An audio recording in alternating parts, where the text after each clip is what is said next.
Selamat pagi Pak Ardi. Pagi, pagi Pak Ruli, apa kabar? Alhamdulillah kabar baik. Bagaimana kabarnya dengan Bapak? Sehat selalu Pak? Aman, sehat. Ya, Pak Ardi selain saat ini bekerja di PT Pama Persada Nusantara, saat ini juga aktif Eh, sebagai pengurus Perhapi ya Pak ya, Perhimpunan Ahli Ya, Pertambangan Indonesia. ya betul. Betul. Pak Ardi ini juga termasuk tim perwakilan Indonesia atas nama Perhapi untuk hadir di Internal Mining Conference di Brisbane, Internasional. Australia, Pak ya, Ya, beberapa waktu yang lalu. ya. Baik, mungkin selanjutnya Pak Ardi akan menyampaikan informasi yang tentunya akan sangat menarik untuk kita simak, tentunya terkait dengan potensi bisnis batu bara dan juga nikel ke depannya, dan mungkin beberapa hal-hal yang eh, wajib kita perhatikan gitu Pak ya. Mungkin silakan Pak Ardi, saya waktu dan tempat saya persilakan. Terima kasih Pak Ruli. Bisa dibuka ininya, presentasi saya.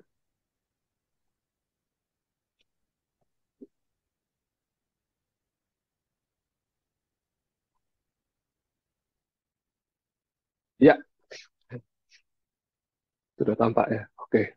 Selamat pagi rekan-rekan semua. Izinkan pagi hari ini saya sedikit sharing mengenai terkait industri pertambangan, terutama batu bara dan nikel. Nah, sebagai pembuka, izinkan saya memperkenalkan diri saya. Jadi, saya join di Pama Persada itu sejak tahun 97 ya. Jadi, sudah 26 tahun ya. Dan kebetulan saya banyak bertugas di komersial. Jadi saya sempat jadi business development head, saya juga pernah di marketing, trading, dan terakhir saya menjabat di Promotion and Government Relation Head di PAMA.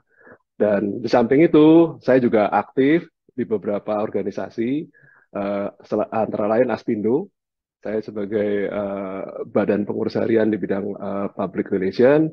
Kemudian saya juga aktif di APBI, Asosiasi Perusahaan Tambang Batu Bara.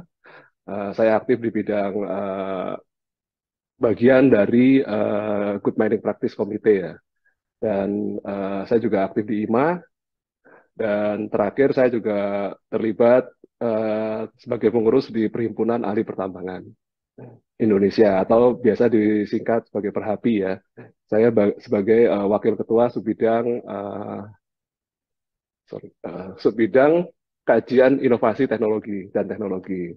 Selain itu, saya juga aktif di IAGI dan Perhumas ya. Ini cuma sebagai syarat aja karena saya sebagai orang geologi, jadi saya juga mesti terlibat di komunitas saya dan saya sebagai orang bagian dari tim Humas Astra Group, saya wajib juga ikut sebagai bagian dari Perhumas. Ya, selain itu saya juga aktif di LinkedIn. Ya, itu sekedar sekilas mengenai apa yang saya lakukan. Dan ada presentasi pada pagi hari ini. Karena ini yang mengundang adalah Pertabi, maka saya menggunakan baju Perhapi. Jadi sebagai bagian dari ahli pertambangan Indonesia. Oke, next.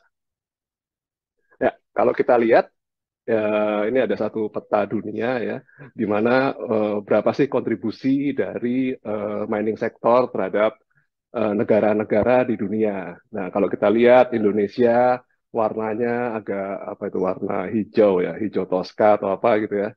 Nah, itu terlihat bahwa sektor mining di Indonesia itu berkontribusi antara 60 sampai 80 ya indeksnya ya juga. Uh, Sedikit di bawah yang kuning itu yang 80 ke atas itu Australia.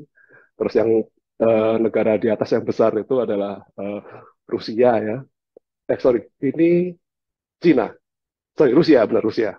Sorry, Rusia, Cina di bawahnya.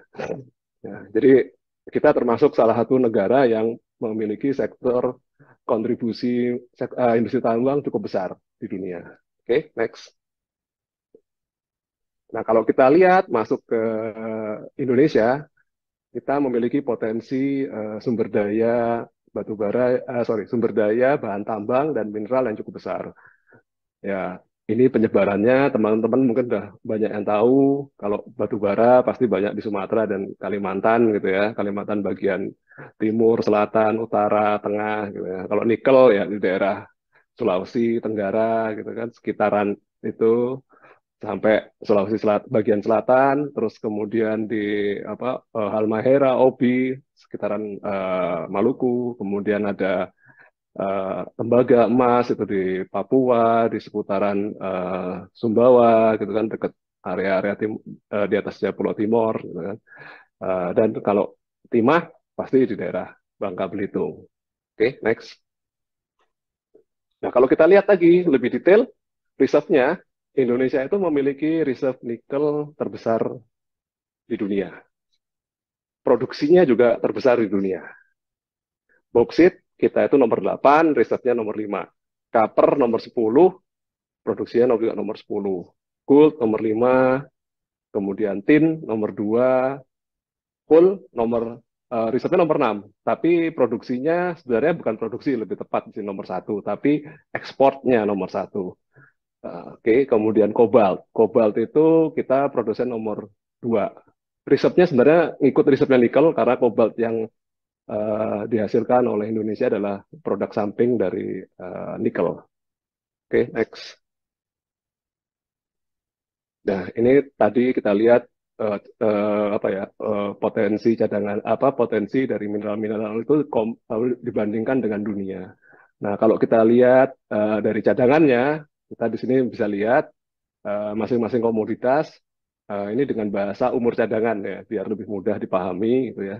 Jadi kalau nikel kita punya cadangan itu sebenarnya tidak terlalu besar sebenarnya. Jadi kalau yang saprolite itu 13 tahun umur cadangannya ini dibagi oleh tingkat produksi saat ini ya. Kemudian nikel itu sekitar 30, nikel yang limonit gitu ya. Ini yang kurang dari 1,5% itu 33 tahun. Kalau copper kita mesti cukup lama ya, umur cadangannya 22 tahun. Boksit ini malah lebih lama lagi gitu kan. Tin ini juga masih lama. Gold lebih lama lagi gitu kan, karena memang produksinya tidak banyak gitu kan. Iron ya produksinya kita termasuk medium lah. Nah yang paling heboh itu sebenarnya batu bara.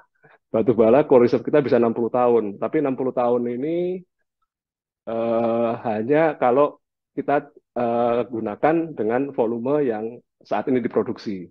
Tapi kalau kita hanya menggunakannya untuk kebutuhan domestik, jumlahnya itu cadangan kita bisa sampai hampir 200 tahun sebenarnya kalau kita hanya gunakan untuk kebutuhan domestik. Jadi cadangan batu bara Indonesia itu masih cukup panjang ya kalau kita mau manfaatkan untuk kepentingan bangsa Indonesia.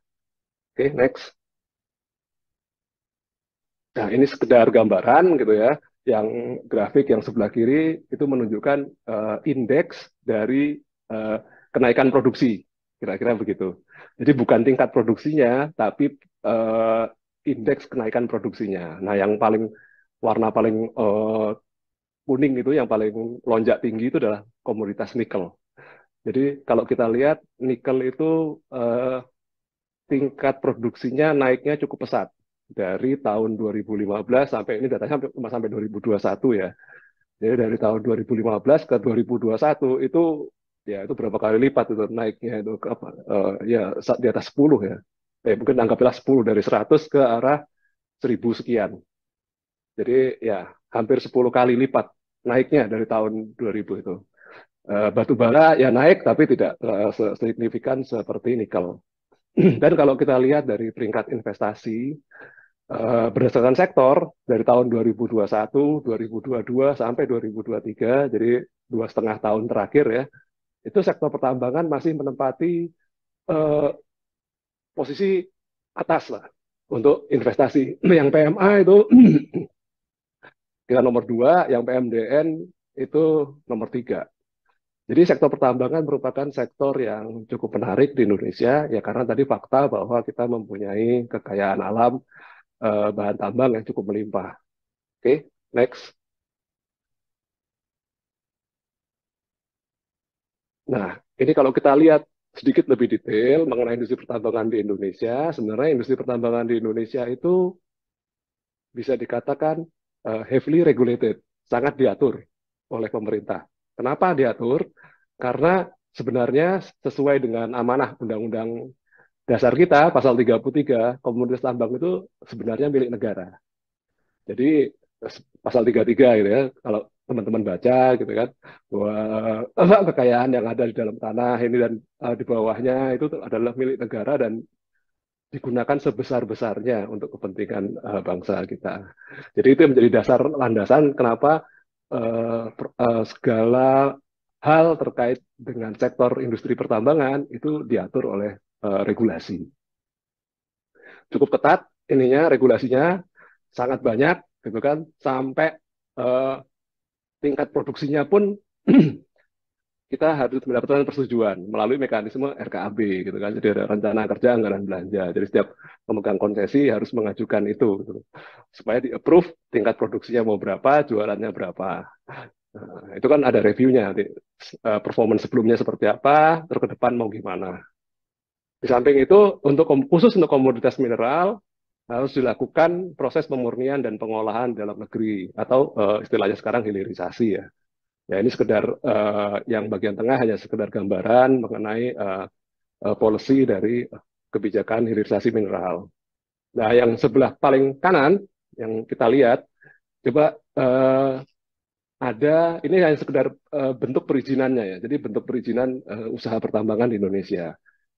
Kalau kita lihat IUP itu ada 4.000 izin, 4.050 izin. Izin usaha pertambangan khusus IUPK 9, kontrak karya 31, perjanjian pengusahaan pertambangan batubara atau PKP 2B 60 izin, izin pertambangan rakyat IPR itu ada 82, IUPK pengangkutan ini izin kalau kalau di lapangan sering disebut izin angkut jual atau bisa dikatakan izin trader gitu ya kalau bahasa awamnya ya. Itu 1.590 izin. IUPK pemurnian 85, izin usaha jasa pertambangan IUJP itu ada 1.790 izin. Jadi izin usaha IUJP ini seperti jasa kontraktor, kontraktor pertambangan itu IUJP. Kemudian jasa maintenance termasuk itu juga maksudnya bisa jadi IUJP. Kemudian jasa surveyor atau jasa eksplorasi itu masuknya izin IUJP. Itu ada 1.790 izin. Jadi kalau kita lihat dari bidang usahanya aja izin-izin ini jumlahnya ya bisa dikatakan, nah ini ada berapa ini ya? 6.000, 7.000 izin gitu. Cukup banyak kan izin yang ada di Indonesia. Khusus hanya di industri pertambangan. Kalau berdasarkan komoditas seperti yang di bawah ini, kita ada apa? Logam 754, batu bara 902, dan yang mineral bukan logam, logam batuan ini maksudnya bahan galian golongan C, itu 2.394 izin. Ya, itu sekedar gambaran bagaimana industri pertambangan di Indonesia. Oke, next. Kita masuk ke nikel, jadi sedikit aja informasi bahwa Indonesia itu pada tahun 2002 merupakan produsen tambang biji nikel terbesar di dunia. Memang kita kan nggak boleh ekspor raw material ya, maksudnya, tapi kalau dihitung, di-compare dengan produksi di negara lain, produksi kita itu 1.600.000 ya ton nikel. Compare ke Filipina yang nomor duanya, juara duanya itu Filipina, cuma 300. Jadi bedanya cukup jauh selisihnya. Nah, bisa dikatakan kita ya ini 4 kali lipat ya, 5 kali lipat malah, 5 kali lipat dari produksi Filipina. Rusia cuma 220, New Caledonia 190, Australia 160. Dan kita memiliki IUP nikel itu sekitar 286 ya. IUP tersebar terutama di bagian Indonesia bagian tengah dan timur ya. Di mana? Di sekitaran Sulawesi, Halmahera, itu kan Maluku, itu kebanyakan di sana. Dan ini jumlah pabrik olahan nikelnya sekitar 136. Nah, cuma yang menjadi concern sekarang kalau kita baca di berita gitu ya, produksi nikel sebenarnya surplus ya tahun 2023. Jadi kita sudah ada diskusi akan dilakukan sedikit kontrol gitu, untuk mengerem produksi nikel. Karena kalau kita terus gas gitu ya, nanti cadangan kita juga cepat habis gitu ya. Jadi mesti dikontrol perkembangan dari nikel ini. Oke, next. Nah, sementara kalau dari sektor batu bara, kita produksi tahun ini ya diperkirakan lebih dari 700 juta. realisasinya bakal lebih dari 700 juta. Gitu kan. Tahun lalu kita produksi 687 juta. Kita lihat di grafik yang tengah gitu ya, yang tengah Indonesia Coal Production di tahun 2022 kita produksi 687 juta, di mana 480-an sekian ya itu diekspor, 222-nya digunakan di domestik sebagai apa dikonsumsi domestik. Sampai bulan Agustus kita sudah produksi 455. Tapi ini Agustusnya belum masih masih jalan ya. Jadi ini Agustus minggu-minggu pertama atau minggu kedua mungkin ya datanya ya. Sementara data Agustus kan belum belum kelar ya. Jadi itu 400 sudah mencapai 455. Jadi sehingga kalau saya proyeksikan gitu sampai akhir tahun itu bisa mencapai yang pasti di atas 700 sudah pasti. Jadi rekor kan, jadi rekor lagi nanti produksi tahun 2023. Nah, kalau lihat dari ekspornya, eh, di grafik sebelumnya, negara tujuan ekspor Indonesia untuk batu bara, ini batu bara termal, itu mayoritas masih didominasi oleh eh, Cina ya, Cina dan India.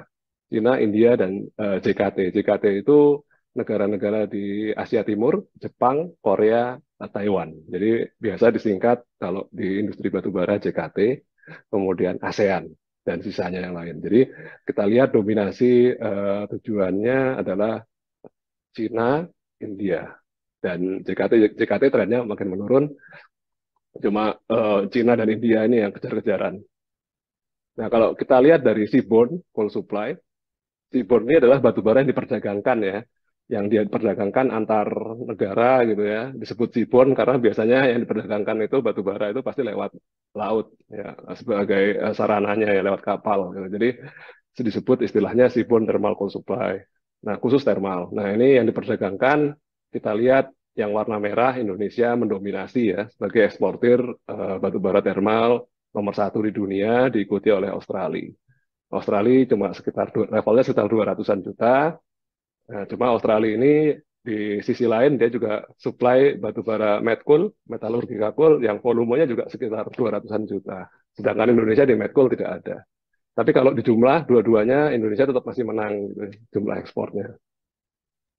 Yaitu Pak Ardi, totalnya. mohon maaf, Yep, 5 menit lagi waktunya Pak. oke, Ini oke, sekedar siap, mengingatkan aja. siap, siap, Silakan siap. Pak. Ya, thank you. Oke, jadi seperti itu. Kemudian kita lihat ke depan outlook karena kita menuju net zero, rencananya ya demand batu bara juga pasti akan turun.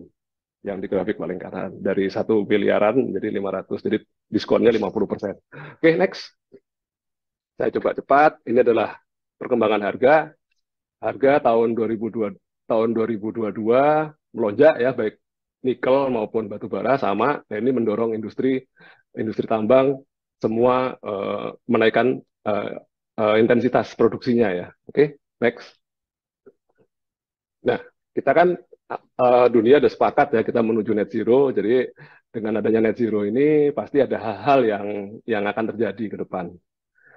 Indonesia net zero-nya 2060, Cina 2060 juga, India 2070, JKT umumnya 2050. Ini gambaran di negara-negara ASEAN. Oke, next. Indonesia juga udah membuat peta jalan transisi untuk mengarah ke karbon netral ya. Jadi ada rencana, teman-teman mungkin sudah pernah dengar, ada rencana penutupan PLTU, terus ada rencana juga pembangunan PLTN nuklir ya. Itu sudah ada di roadmap-nya. Nanti bisa dibaca sendiri. Oke, next. Ini juga tadi sekedar gambaran bahwa nanti ini dari ESDM menggambarkan bahwa Indonesia pun produksinya juga secara bertahap akan berkurang menuju 2060 dari level yang sekarang 700-an gitu ya. Nanti di tahun 2060 itu cuma tinggal separuhnya. Nah, cuma kita lihat ada hal yang unik ya, bukan yang unik ya istilahnya, ada komplementerinya, ada hal yang terjadi sebaliknya. Ada beberapa mineral yang justru demand-nya naik seiring dengan waktu menuju 2040 net zero, yaitu mineral yang dibutuhkan untuk teknologi renewable, teknologi green teknologi. Kita lihat ada silikon, mangan, grafit, kobalt, nikel, lithium, copper. Itu akan naik demand-nya di masa depan. Oke, next. Ya, ini sekedar gambaran aja bahwa transisi energi akan berimbas kepada kenaikan oleh demand dari beberapa mineral. Oke, next. Nah, ini sebagai gambaran gitu kan, kalau kita grafik yang paling kiri, kita lihat kalau electric car itu kita butuh mineralnya macam-macam ini. Ada yang warna hijau ini copper, warna sorry, ini Tosca ya, copper, yang hijau lithium, nikel, mangan, kemudian ada kobalt dan grafit ya. Sementara kalau eh, mobil biasa, mobil internal combustion itu cuma butuh mineralnya macamnya cuma dikit, jumlahnya pun dikit. Jadi itu sebagai gambaran saja bahwa teknologi ke depan justru membutuhkan banyak bahan-bahan tambang. Oke, next.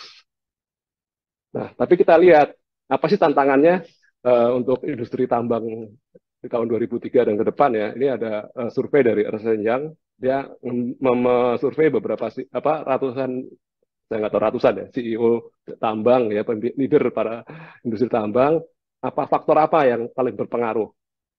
Setelah di ranking di data, ternyata faktor pertama adalah ESG, faktor kedua geopolitik, faktor ketiga adalah climate change. Ya. Jadi sekarang faktor ESG, geopolitik, dan climate change menjadi suatu faktor yang dianggap sebagai risiko bisnis, tapi juga dianggap sebagai opportunity. Gitu. Oke, okay. Next. Ya ini seperti kita lihat gitu kan, kalau nikel masih tata kelolanya masih banyak berantakan, ya ini juga pasti faktor ESG, lingkungan dan sebagainya. Ini menjadi sorotan, media-media asing masih memberitakan hal-hal semacam ini terkait dengan pengelolaan tata kelola tambang di Indonesia, terutama yang nikel. Oke, next. Nah ini saya selesai ya. Jadi sebagai kesimpulan, Indonesia memiliki banyak kekayaan komoditas tambang yang luar biasa dan tentu harus dimanfaatkan sebesar-besarnya bagi kemakmuran bangsa Indonesia. Batu bara, nikel merupakan komoditas utama. Karena saat ini volumenya permintaannya cukup tinggi.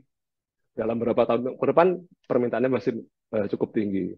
Namun secara volume kenaikan produksi tidak akan sebesar tahun sebelumnya. Kalau kita merefer tahun 2022, kenaikan tahun ini atau tahun depan pasti tidak akan sebesar tahun lalu gitu ya. Banyak faktor antara lain kondisi pasar, harga dan sebagainya ya. Nah, yang menjadi perhatian adalah tata kelola pertambangan. Masih jadi perhatian, karena terutama terkait perizinan, pengawasan penambangan, penerapan kaidah pertambangan yang baik atau good mining practice. Ini harapannya selalu jadi perhatian para pelaku tambang, termasuk teman-teman di Pertahabi, termasuk pengelola lingkungan dan keselamatan kerja. Ini menjadi faktor perhatian utama ya. Nah, selanjutnya selain itu, industri pertambangan juga dituntut untuk memperbaiki kinerja ESG-nya, mengurangi image negatif dari industri pertambangan Indonesia selama ini ya. Nah, dan sekarang ada beberapa isu nih yang kita sedang hadapin. Seperti kalau di pemegang konsesi adalah ketentuan terkait dengan DHE. DHE itu devisa hasil ekspor. Jadi ada ketentuan pemerintah memberikan satu apa ya perpres ya waktu itu ya, bahwa hasil ekspor dari bahan tambang, bahan sumber daya alam, sektor sumber daya alam itu ditahan 30% di rekening pemerintah, semacam itu. Jadi akan sedikit mengganggu cash flow. Nanti dalam waktu dekat juga akan diterapkan pajak alat berat. Nah, ini juga jadi challenge bagi industri pertambangan. Kemudian rencana penerapan biodiesel. Ini B40 ini kemarin sudah ada mulai disosialisasikan gitu kan. Padahal kalau dari kami, terutama dari Aspindo, karena saya juga di Aspindo, sedikit protes ya, karena yang B35 aja belum direview, tahu langsung B40 gitu kan. Ya ini jadi kita mesti sikapi bagaimana, dan teman-teman dari Pertabi sebagai para ahli di bidangnya tentu juga bisa ikut sumbang saran. Dan yang terakhir pajak karbon. Nah, karena kan sekarang isunya kan pencemaran lingkungan lah, segala macam, udaranya nggak bersih lah, emisi karbon. Jadi pajak karbon ini sebenarnya sudah diatur sebelumnya, cuma belum diimplementasi. Nah, ke depan tentu ini jadi challenge ya, karena ketika diimplementasi kita harus mulai bisa ngukur nih emisi karbon dari kendaraan atau alat yang digunakan dalam operasi penambangan, karena otomatis mereka pasti menghasilkan emisi ya, karena sekali lagi ya apa masih menggunakan solar ya, meskipun biosolar.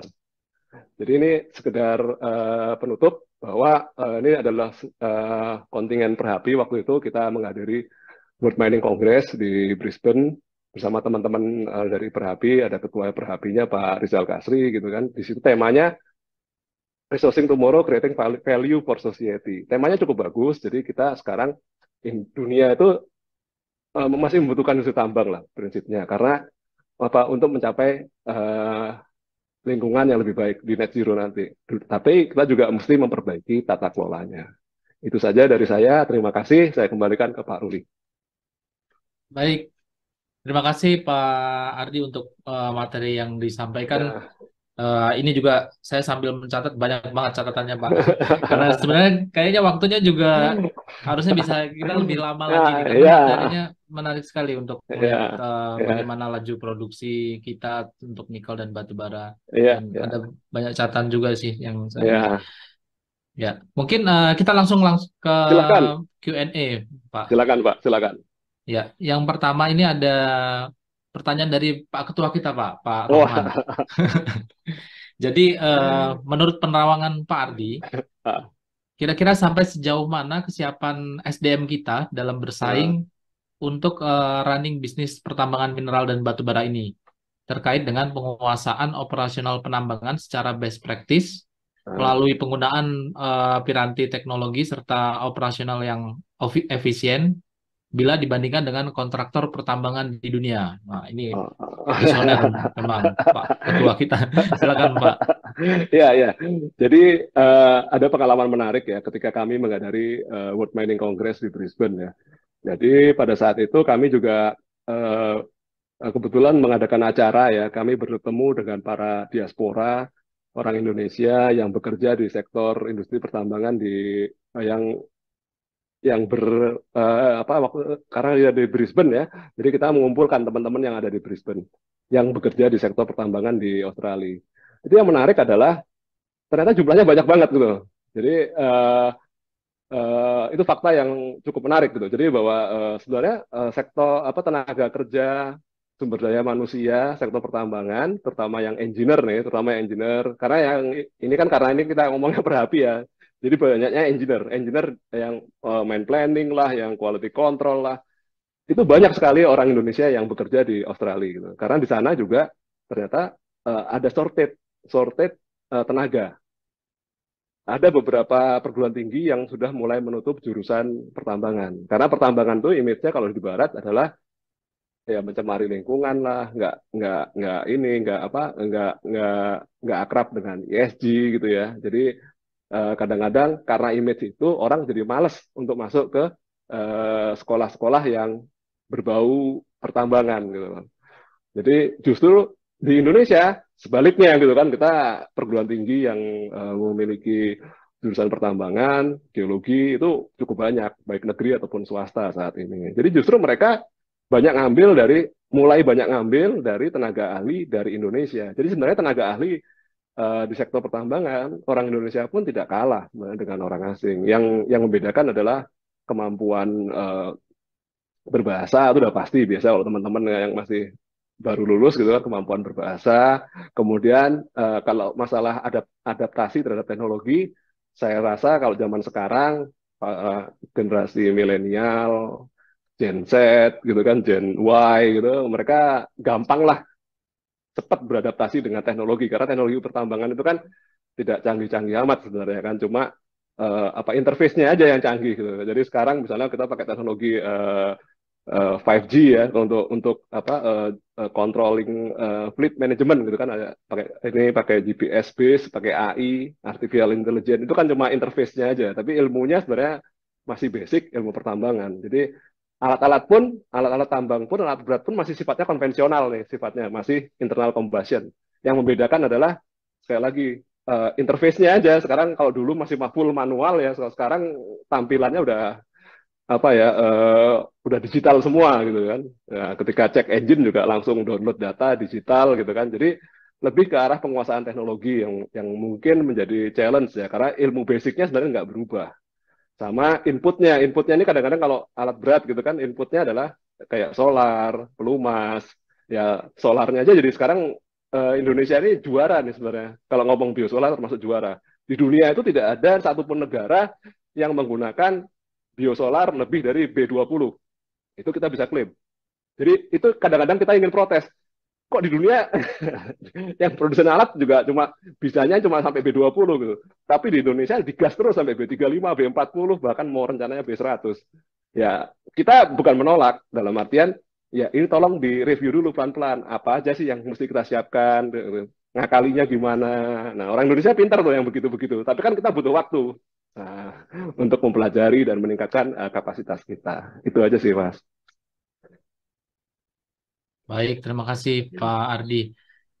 Selanjutnya ada pertanyaan dari Pak Abdul Hamid. Silakan. Ya, jadi kita tahu di Indonesia tambang nikel produksinya seperti tadi mungkin juga sudah dijelaskan oleh Pak Ardi meningkat Ya, 10 kali lipat gitu. uh, Mungkin pertanyaannya bagaimana caranya supaya kita menjadi tambang nikel yang berkelanjutan nih, sustainable mining yang bisa kita terapkan ya, di Indonesia. ya, ya.